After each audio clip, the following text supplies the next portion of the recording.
good afternoon, and welcome to Connecting Communities. Thank you for joining us for today's webinar, Economic Insights from Lower Income Communities, Findings from the 2025 Community Perspective Survey. I'm Sydney Diavua, Assistant Vice President of Community Development at the Federal Reserve Bank of St. Louis, and I will serve as your moderator for today's session. We've got an interesting webinar with just released data and dialogue today on community conditions. I would now like to take the time to introduce our speakers on slide 3. Stephen Howland, Senior Researcher at the Federal Reserve Bank of Kansas City.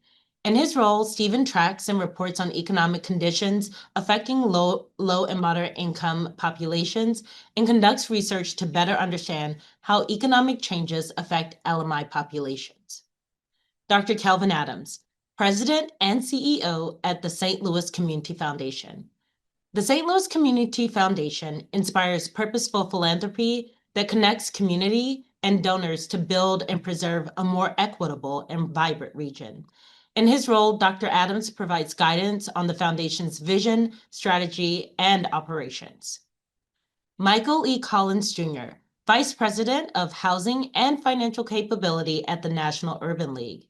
In his role, Michael drives the development and implementation of interventions that foster increased home ownership, economic opportunity, and digital inclusion.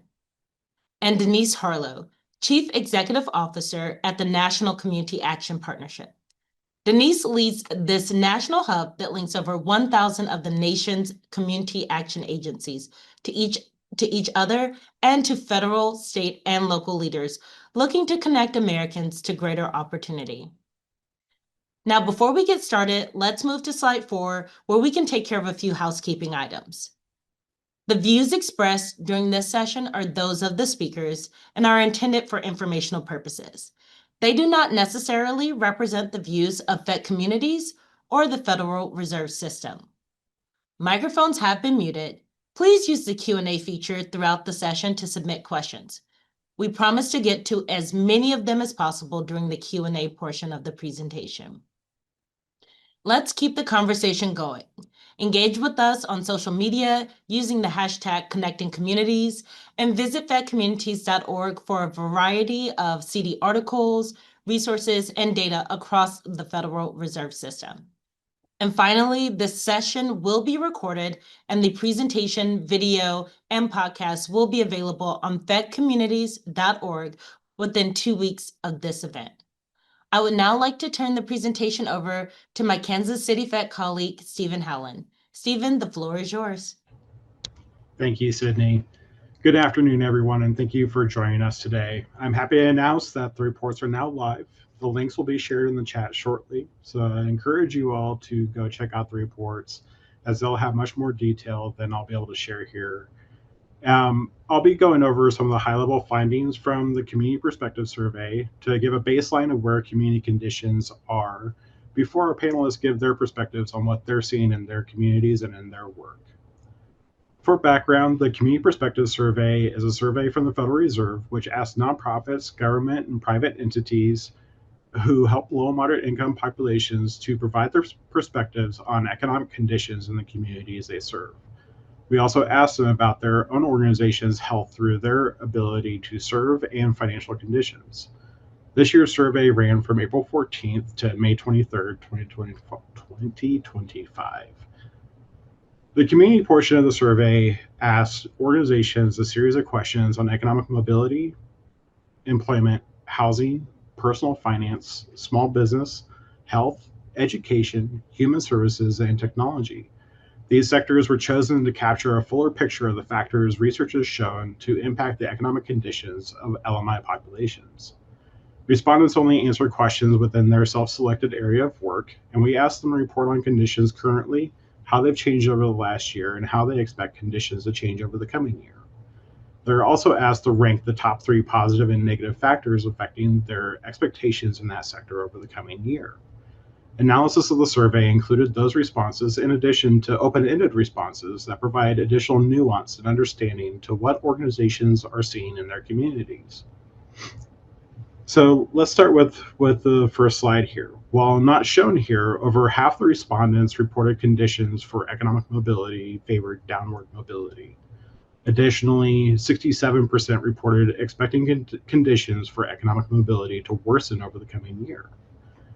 As economic mobility in our survey is intended to capture kind of the entirety of the economic ecosystem and its ability to provide prosperity for LMI populations, you can see respondents' perspectives on conditions for economic mobility reflected in the responses on this first slide. Respondents in all sectors reported conditions as generally poor.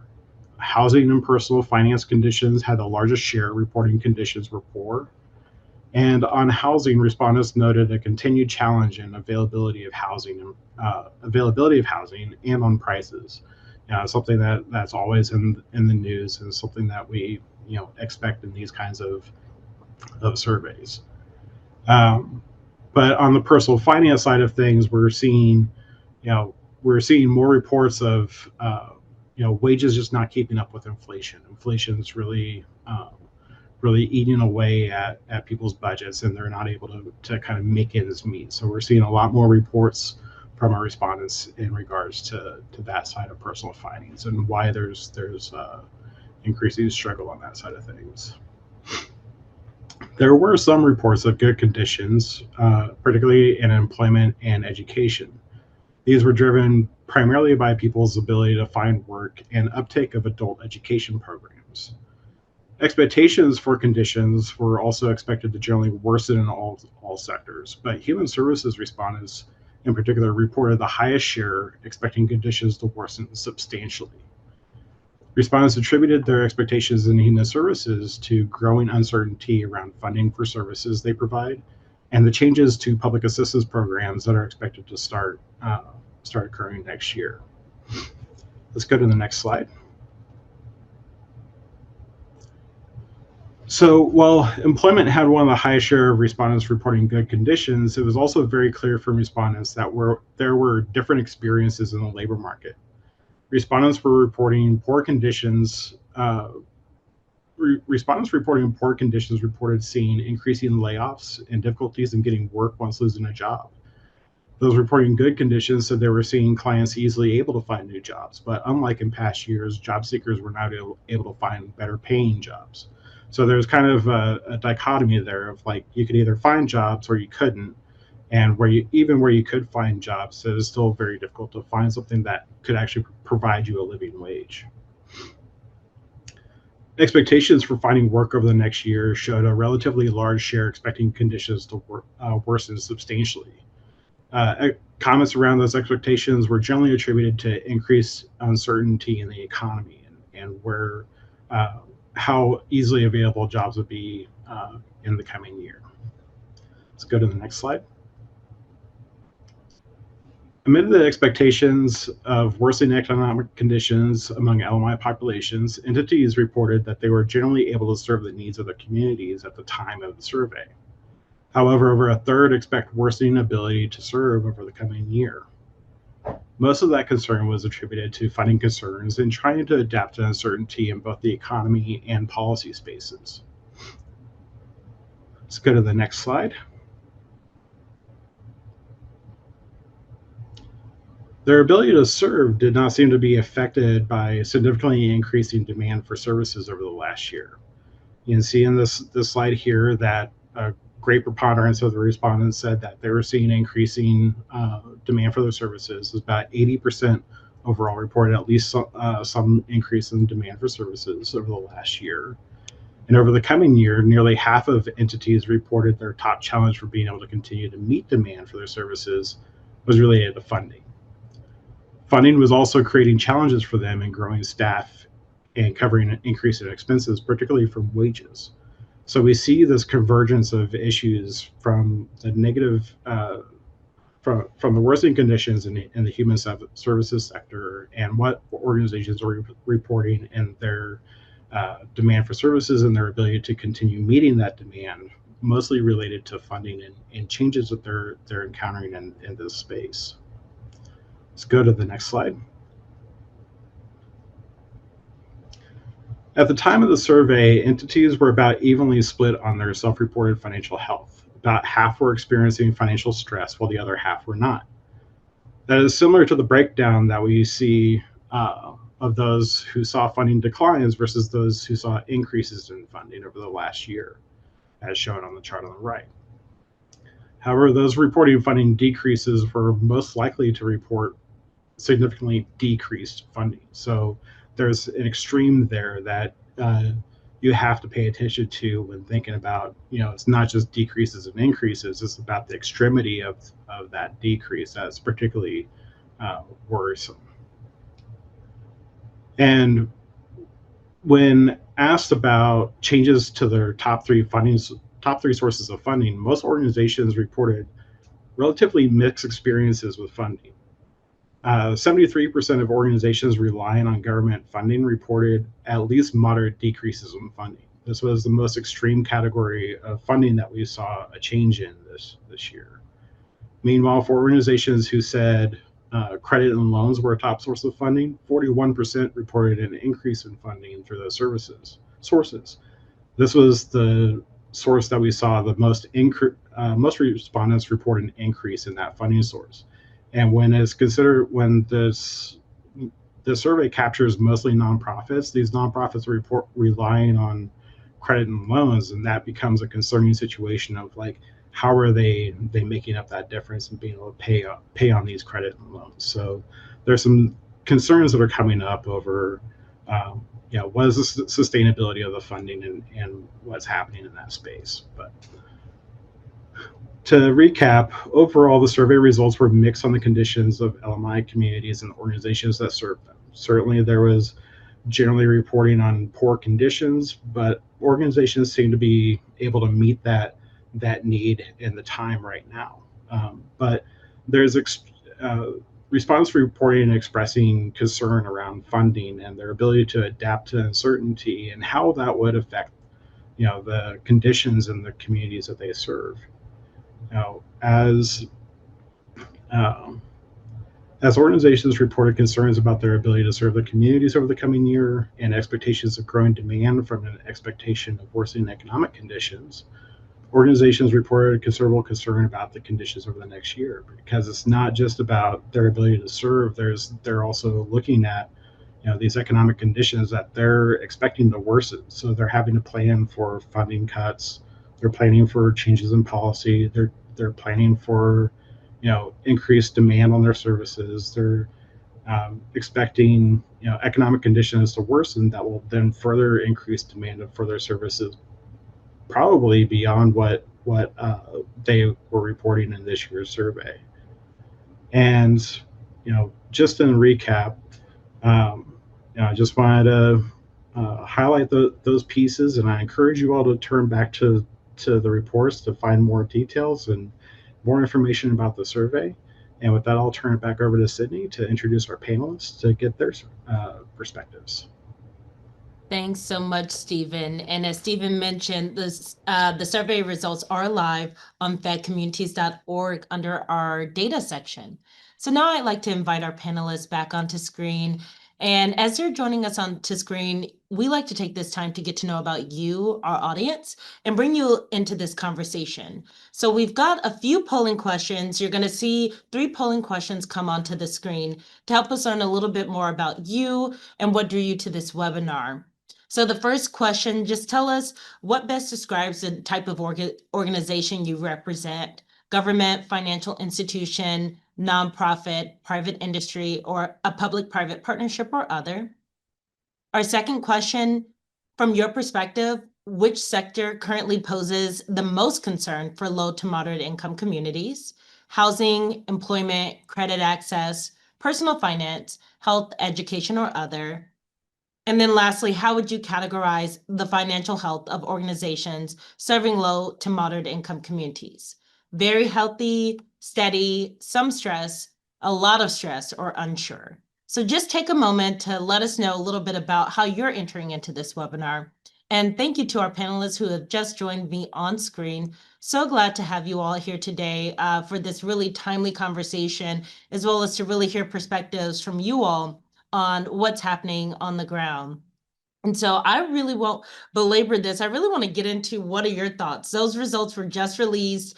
Um, Denise, Kelvin, Michael, how do these findings compare to what you've seen? Was there anything that surprised you?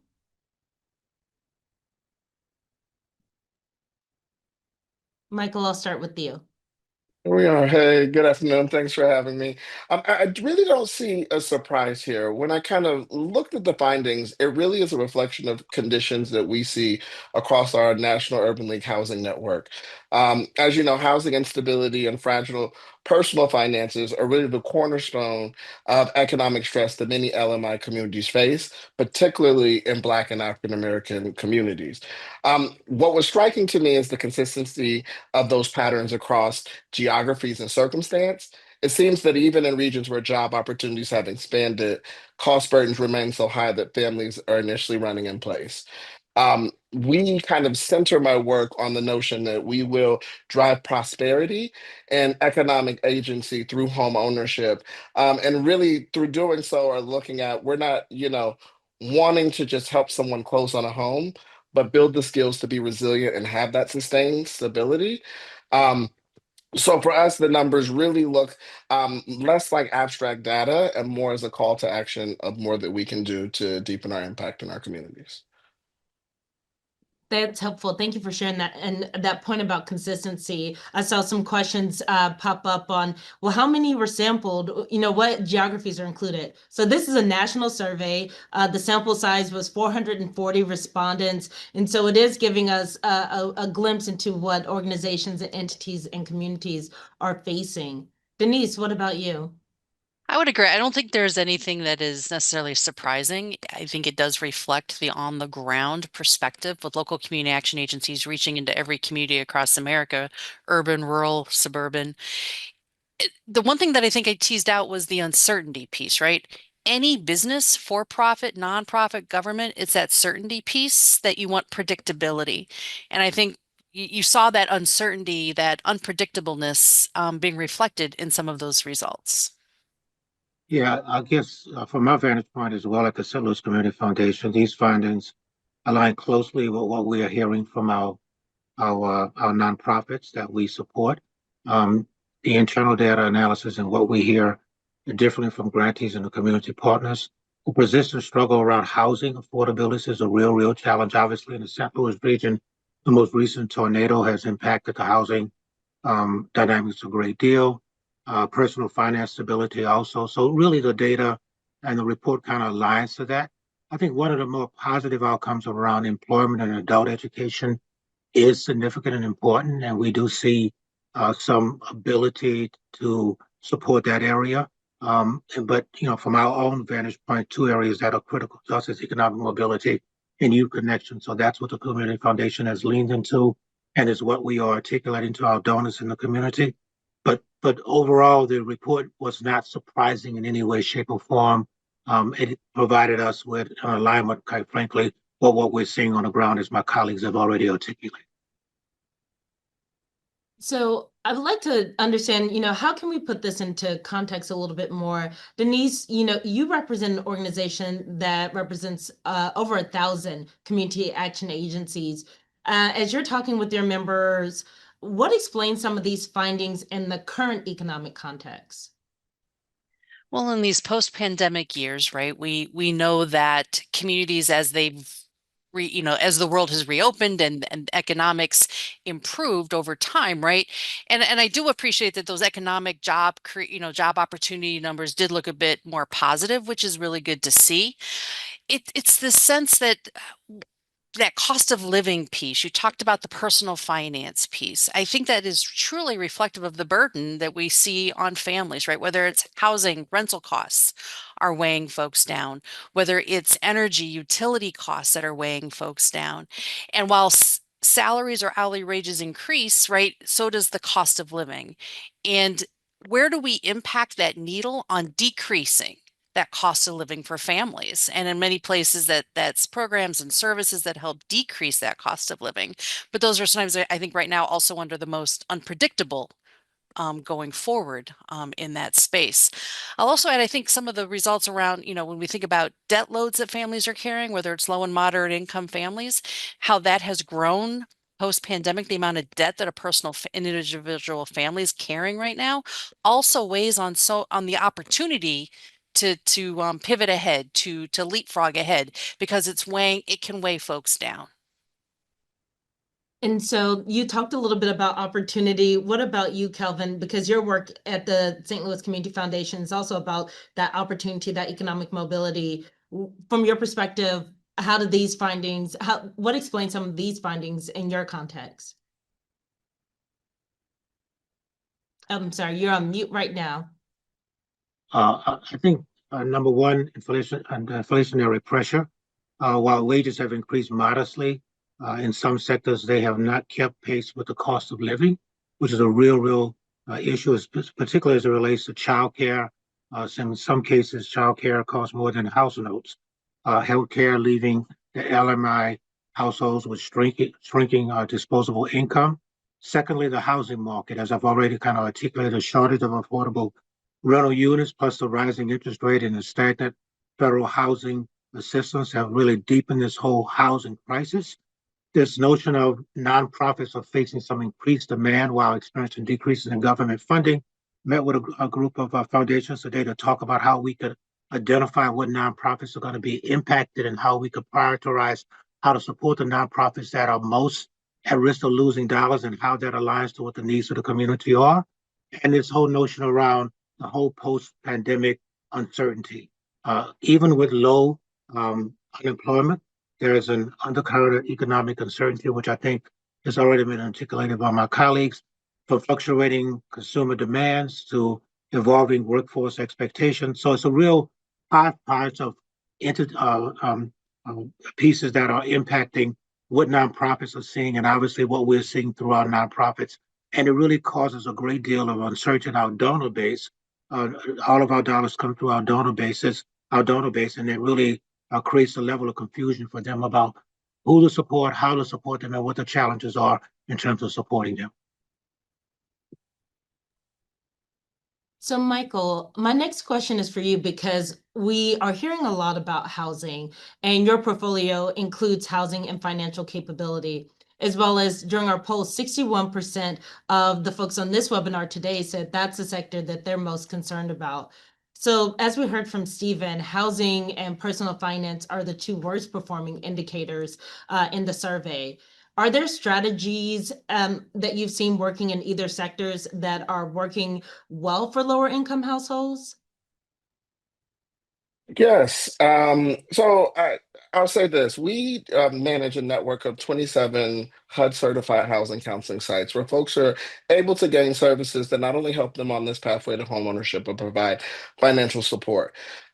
What we're seeing is, despite some of these challenges outlined, a targeted integrated approach where we're looking at both kind of collaboratively really are helping move that needle. And when we look explicitly at the housing side, models that combine both pre-purchase counseling, rental support, along with post-purchase support, really help families to get into those homes and sustain that home ownership.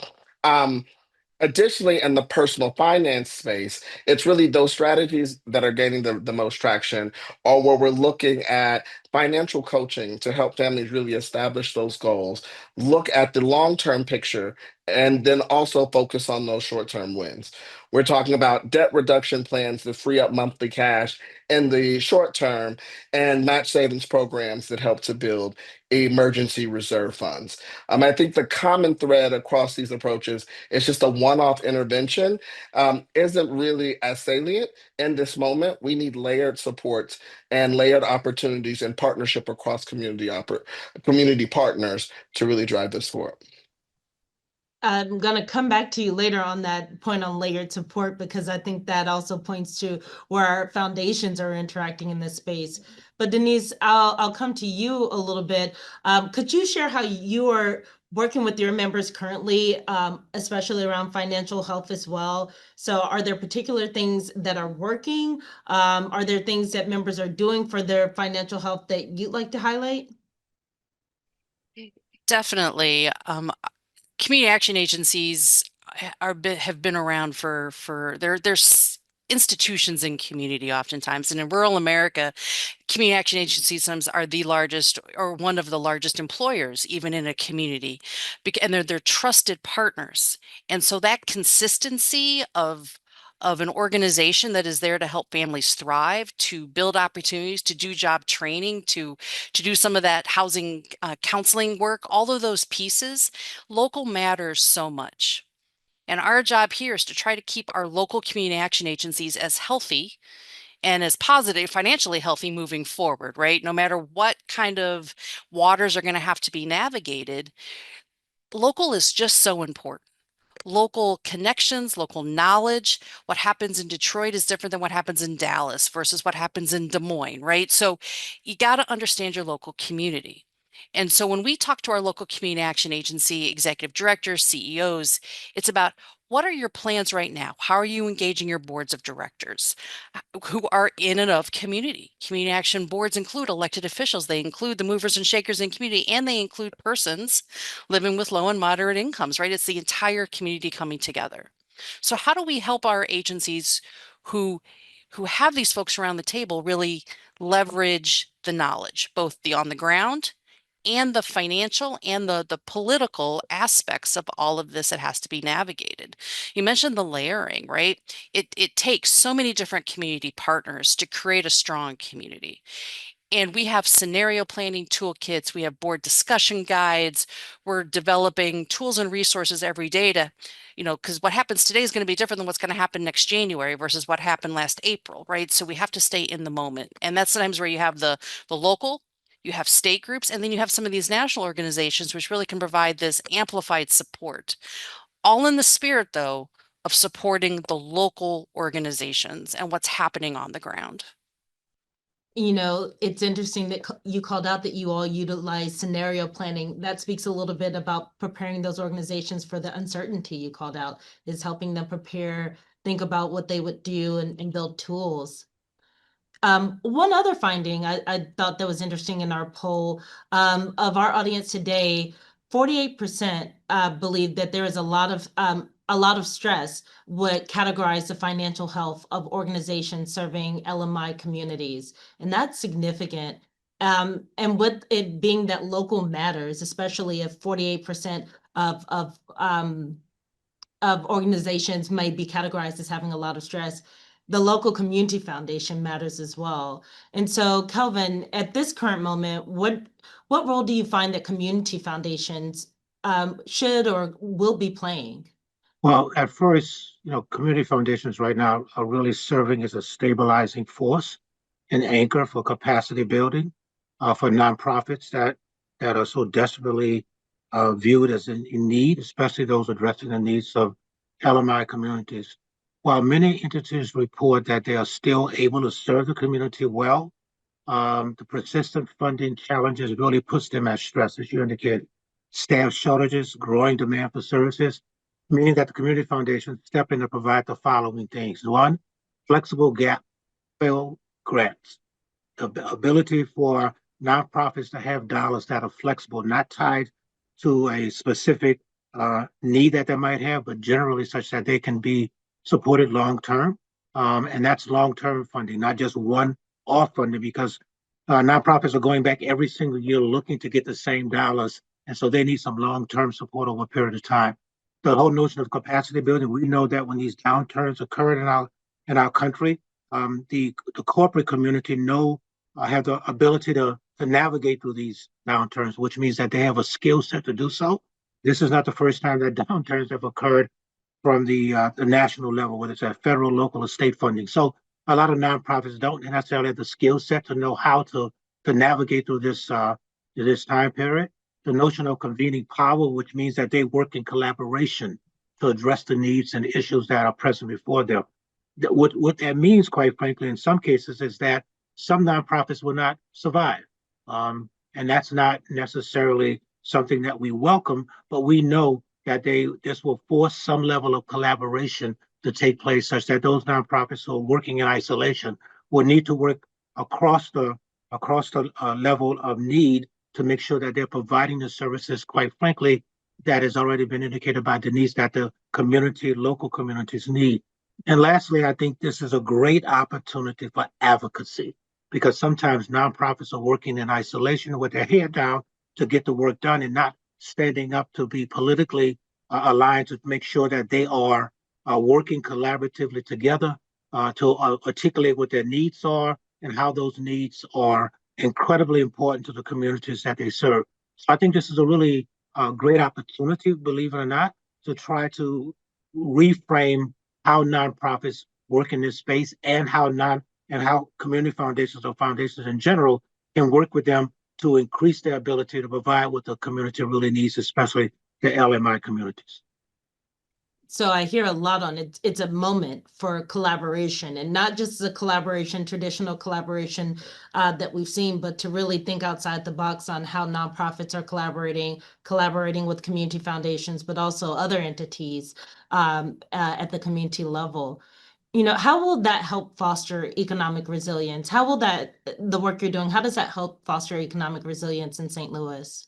I think from our vantage point, it's really about investing in housing stability, which has already been articulated by Michael, and also by Denise. Is such a critical need right now. So it's prioritizing funding for rental assistance, affordable housing development, landlord-tenant mediation services, just to name one, as housing was rated the worst, as you already indicated, and then partnering with CDFIs in terms of expanding access to affordable financing for both renters and small-scale developers. And that's just one critical area.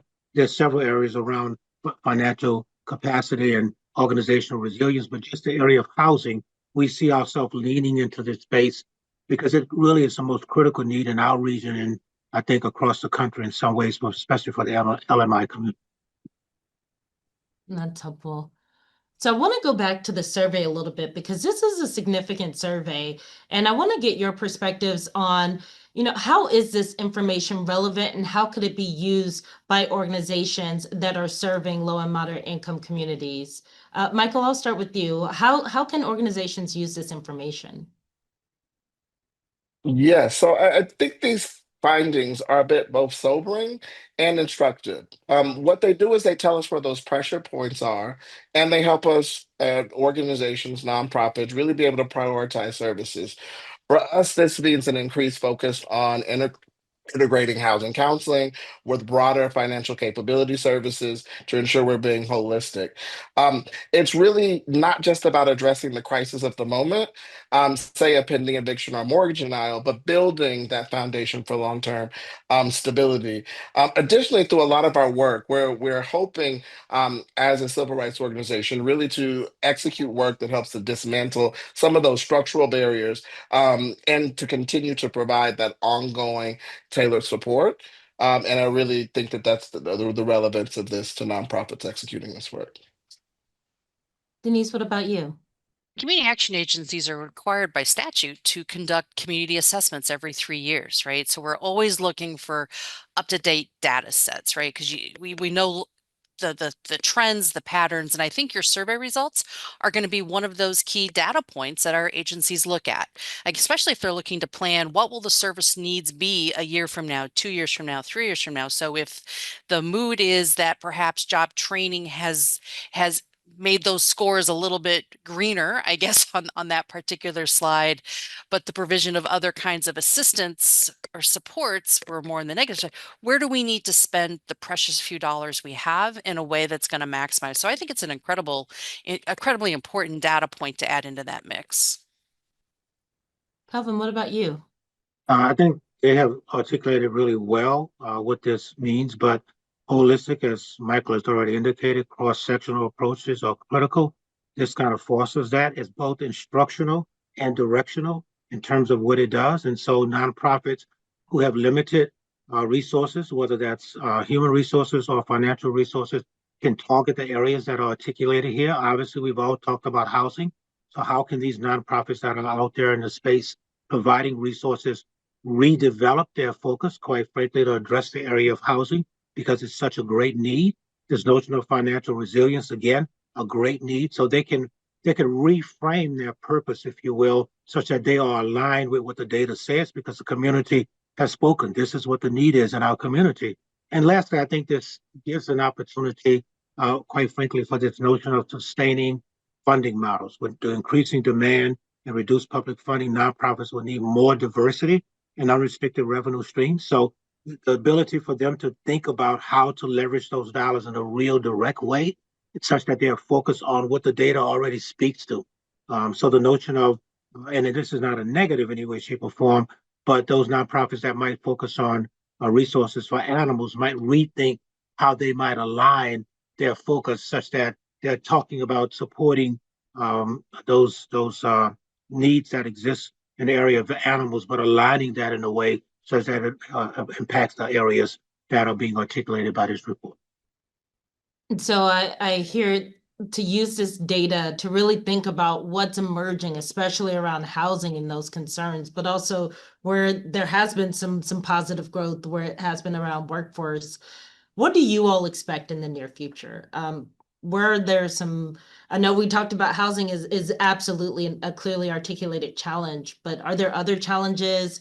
Are there some more opportunities? What do you all expect? Michael, I'll come to you. Perfect. So, really looking ahead, I think there's a mix of momentum and headwinds. On the opportunity side, housing affordability has the public's attention in a way I haven't seen in years.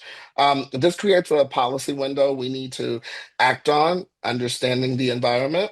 Lenders too are showing a little bit more openness to be creative and to deploy targeted interventions. And programs like, of course, the HUD Housing Counseling Program can be scaled to even greater reach. I think the challenge are really some that have persisted, but the racial wealth gap continues to influence every other economic outcome. There are rising operational costs that are continuing to stretch nonprofits thin, just as demand for services grow. And we need to look at more creative funding models and how we can support um, nonprofits. Also, the shift in the interest rate landscape and tight housing supply is really taking this option of homeownership further out of reach for first-time home buyers. And I think this is a challenge we'll need to address as more Americans experience these economic headwinds. Yeah, I would agree with Michael in a lot of ways. I think this gives nonprofits who are supporting LMI communities the ability to diversify their funding streams, not just to depend on the local and the state and federal dollars, because as we've seen, as the data has indicated, 63% decline in what's happening in that government funding. So there's been a dependency in the past to think about federal dollars, local dollars, and state dollars, which means that nonprofits have to think about creating a reserve and an endowment, if you will, such that their work can continue long term. If the work is relevant and important, and the community is supporting it, they need to put themselves in a framework. And I know that's difficult because in some cases they just have enough to make it from year to year. But I think there has to be a long term view around that. And I think the other piece is this data driven decisions. In many cases, the qualitative data is important, but I think the quantitative data is the driver in this conversation. The qualitative data speaks to surveys and those kinds of things that drive what they do, but I think the quantitative data in terms of dollars and cents is a real driver to help them think critically about how they need to move forward. And lastly, this notion of collaboration, I can't beat that horse to death any more than I'm doing right now, because that collaboration has to take place. In the region of St. Louis, I think some surveys have been done that there are over 20,000 nonprofits in our region. And some of them are duplicative in terms of what they're providing. And I'm sure my colleagues would say the same thing. And so how can those nonprofits leverage um, the skill set collectively to still provide what the community needs are, but not necessarily be duplicative in terms of resources, in terms of staffing, and all of those kinds of things. There's a limited number of philanthropic dollars out there. And so we have to be really careful and targeted about how we use those dollars to get the biggest bang for the buck in terms of what the community needs are. And quite frankly, this report forces us to move in that direction.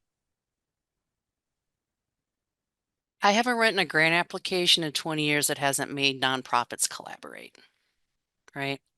We've been pushed to have shared subgrantees, or there has to be a lead agency, or the collective impact model, right? There's all these models where people and organizations come together, because that is how you do the work. You have to come together, right? You have to collaborate. What's going to be different? And I love the term headwinds, right? It just keeps blowing in our face, right? And so we're going to have to do something different. And so if you look at the sector 2 years from now, what will be different in terms of how we navigate what their survey is showing us in terms of the results, the needs of our communities, and how we help communities thrive, right? Are we going to see more shared services models within the nonprofit communities? And you see nonprofits develop because the needs in this particular neighborhood might look different than the needs in this. So there do tend to be oftentimes lots of perhaps nonprofits. But how do we, it's a nonprofit can stretch $1, right? 100 different ways from Sunday. They make it work. The use of volunteers, the dedication of communities to come together to make a community better and stronger. But this is business, right? We're coming into business strata in terms of how do these nonprofit corporations navigate these headwinds. So is it shared services? Is it some of those mergers that somebody else talked about, right? Or is there different ways that funding comes out and funders collaborate as well to make sure the pot is large enough to make a difference, individual, and then de-silo funding requirements and de-silo regulatory and regulations that make it really challenging to take, whether it's, a range of funders into an organization. How do you become data driven when each individual funder wants you to use a different data system, for instance, right? How do you support enterprise system development across the nonprofit sector? Because we all want to move the needle, but the data is telling us the headwinds are strong on a wide range of issues, both from an organizational financial health, but I think about the families and communities and their financial health and their ability to thrive, and for strong families and communities to happen. Individual families have their own desires, and then the nonprofits surrounding the community and embedded in the community need to be strong as well. Just rambled there a little bit. I'm sorry about that. No, you gave a charge to our group. And what I hear is that not only is it nonprofits, but it's those that fund them. There's two different charges going on in terms of how these two groups will have to adapt for the future. And you're right, nonprofits make it work, but there's a difference between making it work and making it last and creating sustainability. And so how can these entities work together and create some sustainability? So I'll let you know, I have seen such an active Q&A this session, and I know that our audience is eager. I've seen a lot of questions come through. I'm going to push our polling results just so that our audience can see a little bit about what you shared during the conversation. But I'm going to come back to this question of funding, because in order to make it work, nonprofits and community organizations need dollars. And so we have a question from the audience. With federal funding disappearing and increased demand on philanthropies and more natural disasters, how well positioned are states and cities to step in? And so Kelvin, I'll come to you, because you are not only a funder, but you also are a funder who is dealing with a region that recently had a really significant natural disaster. What I've found, quite frankly, is that when disaster occurs, the philanthropic community rallies around support. It's I think the history of our country, quite frankly. The most recent tornado that happened 3 months ago, I think tomorrow, over $5 million was raised over a quick period of time to provide resources and support. But the nonprofit community can't do it by themselves. They have to leverage the federal and the local funding for that to take place. And what we're seeing from a national level is that there seems to be some challenges around FEMA and other organizations that have historically stepped in a way that has really impacted the region. I unfortunately was part of Katrina 20 years ago, August of 20 years ago. In August will be the 20th anniversary at that point in time. And the difference between what happened then and what happened in our most recent tornado manner here in St. Louis is the difference between night and day in terms of how the federal government stepped in. So I think we have to build some level of reserves, and we have to be a little bit more strategic around how we support a community, because we know these kinds of things are going to continue to happen. And so the real challenge, I think, for us as a community is how do we set ourselves up now for what the future looks like in terms of those kind of disasters. There cannot be a dependency on the federal government in the way that it was before, which means that we have to leverage the available resources and, quite frankly, not just necessarily dollars and cents, but the human capital that the community already has in place to try to drive the kind of supporting changes that need to take place. We are a community foundation that manages over $650 million. About $100 million goes out on a regular basis as required or requested by our donors. So we're transactional in that way. So how do we get our donors, quite frankly, to align their desires in a way that will impact the community in a greater way, as opposed to them looking to provide those dollars in isolation, meaning based on their desires, but what the desires of the community really needs, as opposed to the desires of what their dollars say. It's their dollars. I want to be clear about that. But how do we influence them to think differently around what the needs of this survey says and what the needs of the community really might be? You know, it's interesting you pulled out how you're helping donors to the foundation also understand what the needs are. There's a question from an attendee that's asking, how do nonprofits help advocate for themselves to funders and to get funding that's unrestricted or not tied to a specific program? Because it can be difficult to advocate for themselves when it takes away from time where they could be serving their constituents. And so how did they do that to a foundation or in similar, how do you do that with your donors? I think it's a real challenge. It's a matter of providing information to our donors such that they understand the dynamics of what nonprofits are really going through. In some cases, they don't. And this is not a criticism in any way, shape, or form. It's just a reality of how the history of philanthropy has been over time. It has been basically the donor drives the decision. And I think that has to be a much more collaborative kind of decision. And so it has to be a community foundation like us providing some level of education to our donors, quite frankly, and bringing some of, not all, and it's a real challenge to determine how to do that, bringing some of the nonprofits into the conversation with our donors as they're making some decisions around how to use those dollars. And frankly, the nonprofits are doing a better job, and this is not a criticism either, of articulating what they are really doing. And sometimes they don't necessarily know how to do that. And so the capacity building is critical for them. They are short-staffed.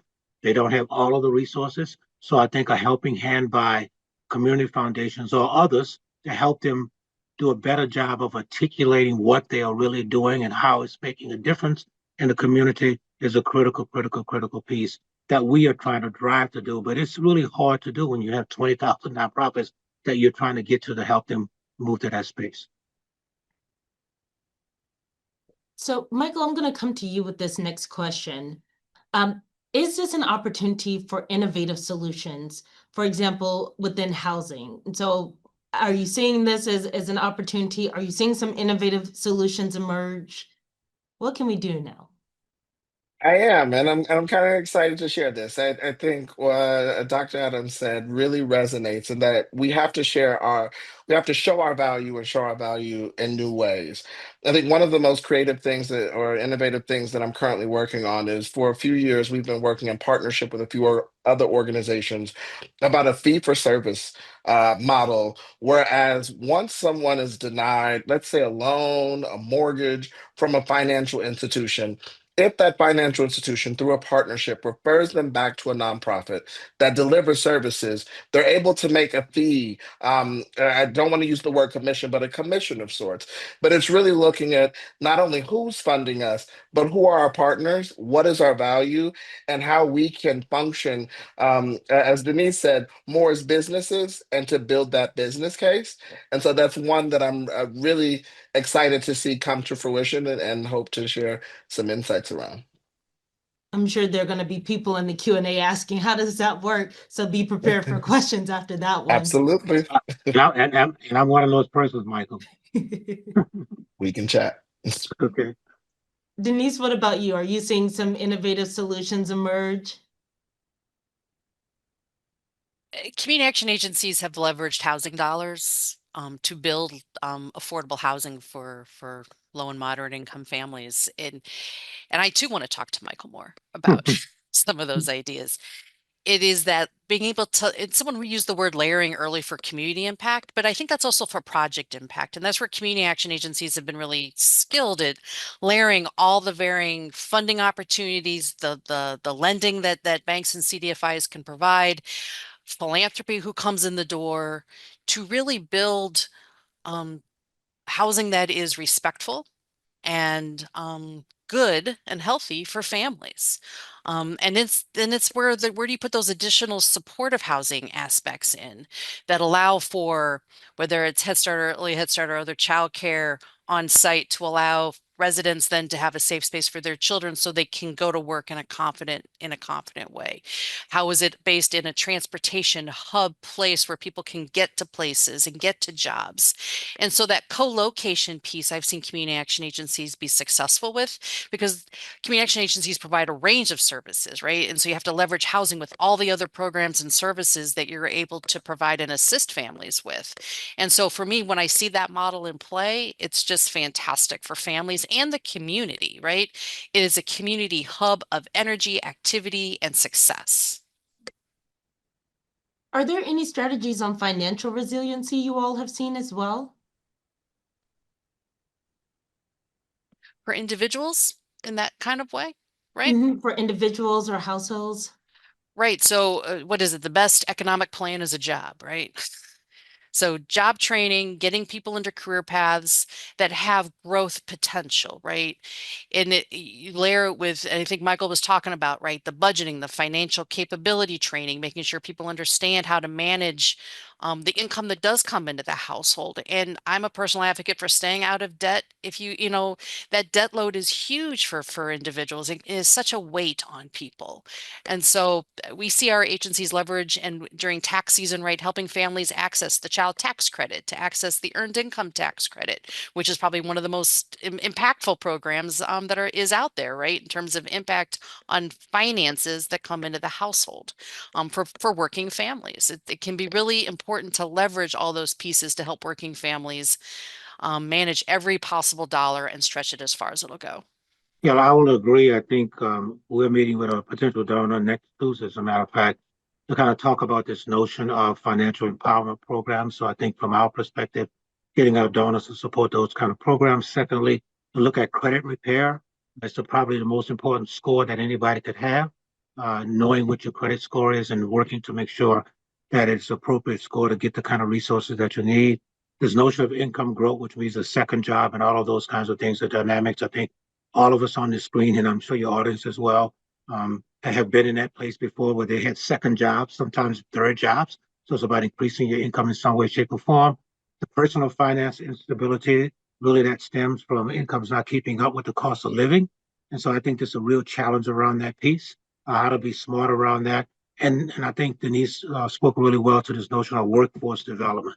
It's about getting a job and keeping a job long term, such that, and then going back to get involved in adult education programs where you could reskill yourself to move up the ladder in some way, shape, or form. So I think that's what we want to kind of support and get our donors to move in that direction to do. And it's a process. It's not overnight. It's a process that has to take place for that to occur. You're building a bit of a cycle around financial well-being, not just being able to have finances, but all of those things that support you and being financial, having that financial well-being. We've got another question about housing. I think, of course, based on the survey, it's a very hot topic. How can community planners and developers bridge the gap between creating market rate housing while also supporting LMI residents in housing?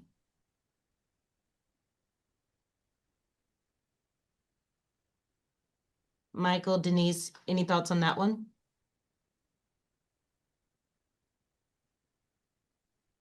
Could you repeat the question, please? How can community planners and developers bridge the gap between creating market rate housing while also supporting LMI residents in housing?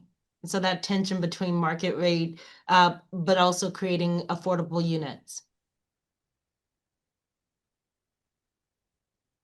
I think this is a difficult question for me, and 6 months ago, 8 months ago would be very different because the legislative landscape have shifted so much.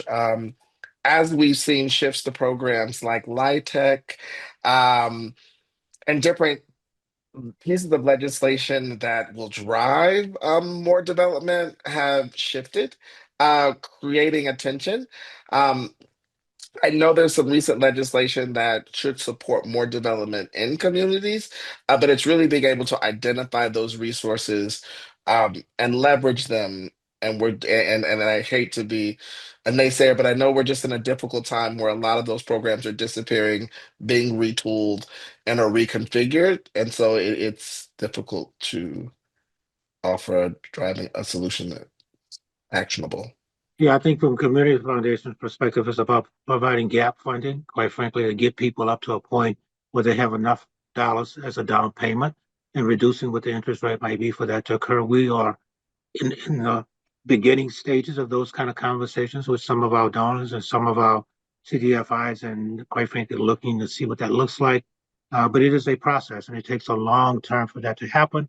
And there's also some conversations in our community around modular housing, which is fabricated housing in a way that doesn't take away from the quality of the home, but expedites getting the home built faster. But then we have to find the dollars to make sure that people will meet the requirements to get into the home. There are a lot of dynamics going on, and Michael is doing a really great job in terms of articulating what the challenges are, because the landscape has changed over the last 6 to 9 months in that space. So I think we've unfortunately reached the end of our time, but one, I just want to thank our panelists because your insights, one, on helping us understand the survey, helping us understand from your perspective, but also for those on the line, how they can use these results, how they can leverage this data, how they can leverage their own community insights to really help them understand what are conditions now, expectations for the future, but also what else could they do? Collaborate, innovate, lean into some really new solutions. And so I just want to thank you all for sharing your insights with us today. And thank you to our audience for tuning in today.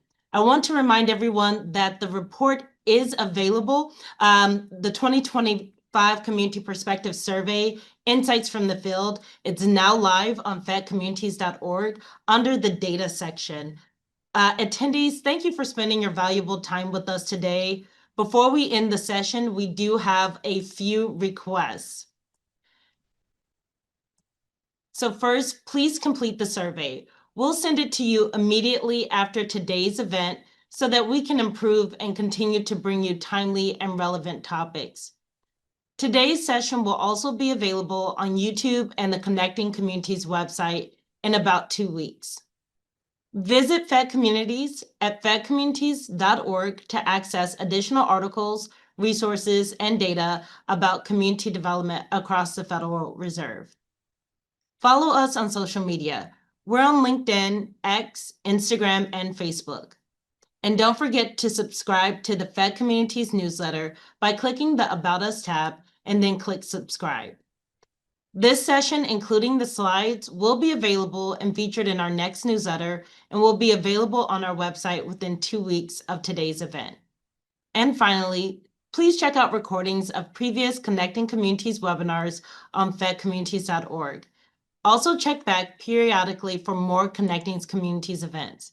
Thank you again to our panelists, thank you to our audience, and thank you for joining Connecting Communities. We hope to see you again soon.